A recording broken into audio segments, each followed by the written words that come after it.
রাজ্য রাজনীতির হটস্পট নন্দীগ্রাম, এই নিয়ে আর কোনো কারোর সন্দেহ নেই, মনে কোনো দ্বিধা নেই, দ্বন্দ্ব নেই। নন্দীগ্রামকে কেন্দ্র করে সাজো সাজো রব এবং ভোটের প্রতিটি ক্ষেত্রতেই শাসক বিরোধী যুযুধান দুই পক্ষ একে অপরকে ইঞ্চিতে ইঞ্চিতে বুঝে নেবে। সব মিলিয়ে বলা যেতে পারে যে রাজ্য রাজনীতির যে এখন প্রেক্ষাপট, সেই প্রেক্ষাপটের জন্য অত্যন্ত গুরুত্বপূর্ণ হতে চলেছে নন্দীগ্রাম আসন। কেননা নন্দীগ্রাম আসন নিয়ে এবার চরম উৎকণ্ঠা হয়েছে। 2021-এর বিধানসভা ভোটে 2000-এরও কম ভোটে রাজ্যের মুখ্যমন্ত্রী অর্থাৎ মমতা বন্দ্যোপাধ্যায় তথা তৃণমূল সুপ্রিমো তাকে পরাজিত করেছিলেন বর্তমানের বিরোধী দলনেতা এবং তখনকার বিজেপি নেতা শুভেন্দু অধিকারী।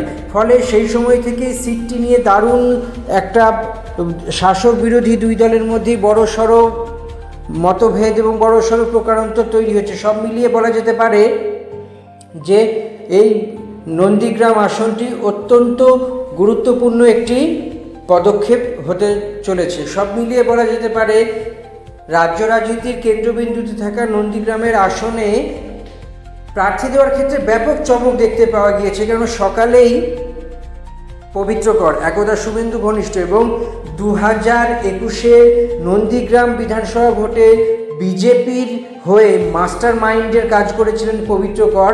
নানা রকম দলের সঙ্গে মতান্তর এবং শুভেন্দুর সঙ্গে দূরত্ব এবং মত পার্থক্যের কারণেই সেই পবিত্র কর এবার তৃণমূলে যোগ দিয়েছেন। প্রার্থী তালিকা ঘোষণার কয়েক ঘন্টা আগেই অভিষেক বন্দ্যোপাধ্যায়ের হাত ধরে শুভেন্দুর ঘনিষ্ঠ তৃণমূলে যোগদান করেছেন। ফলে নন্দীগ্রামের এই আসনটি অত্যন্ত গুরুত্বপূর্ণ একটি আসন হয়ে দাঁড়িয়েছে। কেননা এই পবিত্র কর হলেন অত্যন্ত পরিমাণে শুভেন্দু ঘনিষ্ঠ হওয়া সত্ত্বেও নন্দীগ্রামের ভূমিপুত্র। গতবার তৃণমূল নেত্রী মমতা বন্দ্যোপাধ্যায় যখন বিভিন্ন রকম নন্দীগ্রামে প্রচার করতে গিয়ে বিরোধীদের প্রচারের কৌশলই হোক বা বিরোধীদের নানা রকম চাপের মুখে পড়েছিলেন, তখন এই পবিত্র করের নানা রকম ফর্মুলা এবং পবিত্র করের নানা রকমের সমস্যা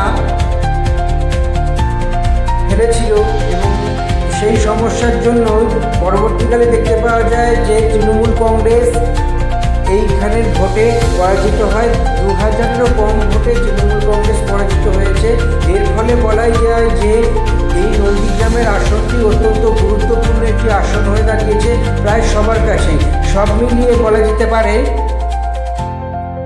যে এই আসনটি নন্দীগ্রামের আসন নিয়ে ক্রমশই বুক বাঁধছে তৃণমূল কংগ্রেস। কেন ভূমিপুত্র পবিত্র কর জানিয়েছে যে নন্দীগ্রাম আসনটির ক্ষেত্রে অনেক গুরুত্বপূর্ণ বিষয়ের মধ্যে অন্যতম বিষয় হলো এখানকার মানুষ তার সঙ্গে আছে রাজ্যের শাসক দলের উন্নয়ন এবং শাসক দলের যে প্রতিশ্রুতি পূরণ, এই সমস্ত কিছু নিয়েই তারা অত্যন্ত আশাবাদী।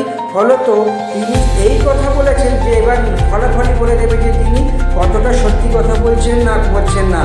নন্দীগ্রামের এই আসন থেকে তৃণমূল কংগ্রেস যখনই মনোনীত করে পবিত্র করেন নাম, তখন থেকেই বিভিন্ন রাজনৈতিক দল বিভিন্ন রকম কথাবার্তা বলেছে। এক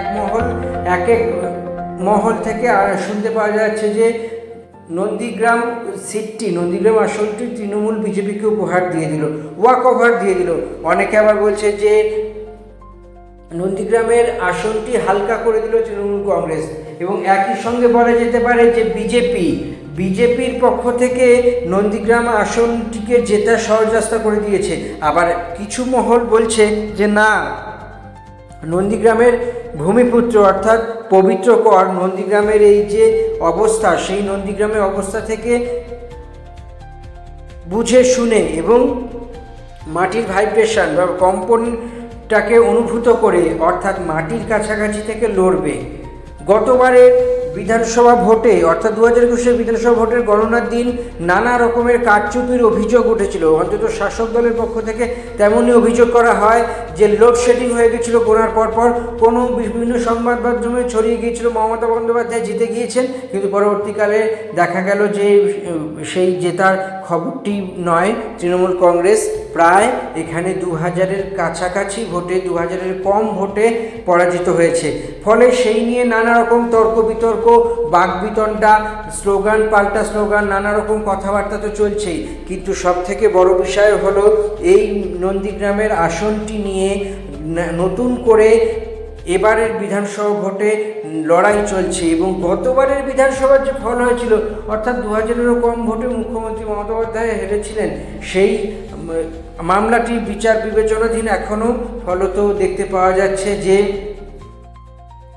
এই নানা রকমের সমস্যা এবং নানা রকমের সমস্যার মাঝেই নানা রকমের সমাধানও তৈরি হয়েছে, সমাধান সূত্র তৈরি হয়েছে।